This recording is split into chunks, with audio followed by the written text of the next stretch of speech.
Chapter 11. Long-Run Aggregate Supply and Aggregate Demand. We assume that in the short run, input prices are inflexible, which leads to an upward-sloping aggregate supply curve. In the long run, however, input prices are fully flexible, which means that the aggregate supply curve is vertical. How does the economy transition from the short run to the long run? Through the adjustment of input prices. If production is above potential output, demand for inputs will be high, which will lead to an increase in input prices and shift the short-run aggregate supply curve to the left, returning production to the level of potential output. Conversely, if production is below potential output, demand for inputs will be low, which will lead to a decline in input prices and shift the short-run aggregate supply curve to the right, returning production to the level of potential output. We can see this adjustment graphically. Suppose initially that the economy is in equilibrium, with output at potential level QF and price level P1. An increase in the aggregate demand will increase output to Q2 and price level to P2, moving the economy from point A1 to point A2. In the long run, prices will adjust so that the aggregate supply curve shifts to the left, moving production back to QF level and prices to a higher level, P2, a new long-run equilibrium at point B1. Similarly, a decline in the aggregate demand will lower output to Q3 and price level to P3, moving the economy from point A1 to point A3, below potential output. In the long run, prices will adjust so that the aggregate supply curve shifts to the right, moving production back to QF level and prices to a lower level P3, a new long-run equilibrium at point C1. Connecting all long-run equilibrium points, A1, B1, and C1, we obtain a vertical long-run aggregate supply curve, which simply shows that in the long run, economy will always produce at potential output QF, while the price level will adjust accordingly. Short-run and long-run equilibria can be both represented on the graph. The combination of price level P1 and real output level QF in this figure is the only such combination that can persist given the current curves. If the price level were anywhere above P1, the related point on the AD1 curve would be the left of the ASLR curve, and a negative GDP gap would occur. In the long run, the negative GDP gap would drive down wage rates and other input prices, reducing the price level to P1 and raising the level of real output to QF. In contrast, if the price level were anywhere below P1, the related point on the AD1 curve would be to the right of the ASLR curve. In the long run, this positive GDP gap would drive up nominal wages and other input prices, increasing the price level to P1 and reducing the level of real output to QF. Demand pull inflation occurs when aggregate demand increase is not matched with policy that would bring it back to the original. When AD shifts to the right, there is a short-run inflation. Price increases from P1 to P2, and an increase in the output above potential. In the long run, AS shifts to the left, returning output to potential level and increasing the price level further to P3, thus creating further inflation. Cost-push inflation occurs when output falls and prices rise due to a decline in short-run aggregate supply. When the government counters the decline in output with increased spending, AD curve shifts to the right, which creates further increase in the price level.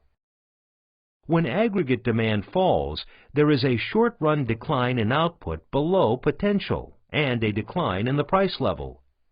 In the long run, aggregate supply will shift to the right, and the economy will recover from a recession and return to the potential output, while price level will decline further. Modern economies experience positive rates of inflation. Why is this the case? Ongoing economic growth shifts aggregate supply to the right. Central banks match these increases in aggregate supply by increasing money supply, and thus shifting aggregate demand to the right as well. If aggregate demand increases slightly faster than aggregate supply, moderate inflation will occur.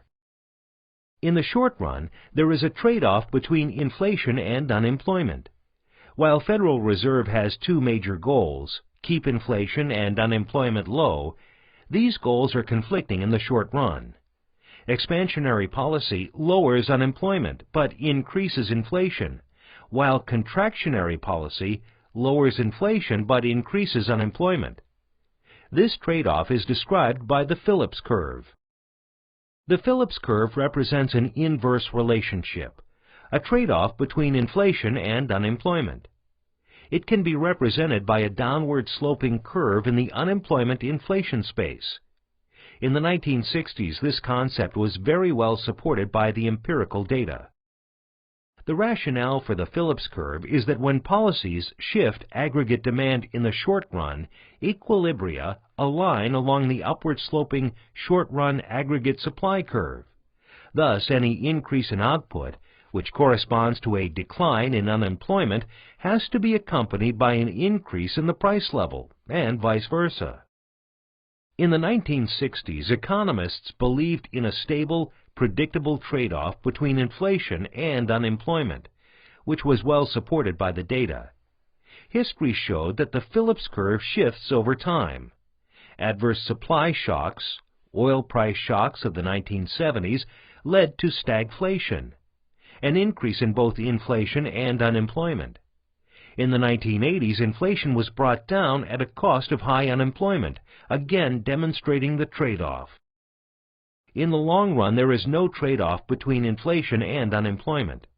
The long-run Phillips curve is vertical at the level of unemployment consistent with potential output. Any level of inflation is consistent with this natural rate of unemployment. When inflation is expected, the Phillips curve continuously shifts up, creating a vertical long-run Phillips curve. Movements along the short-run Phillips curve, A1 to B1 on PC1, cause the curve to shift to a less favorable position, PC2, then PC3, and so on, due to expected inflation.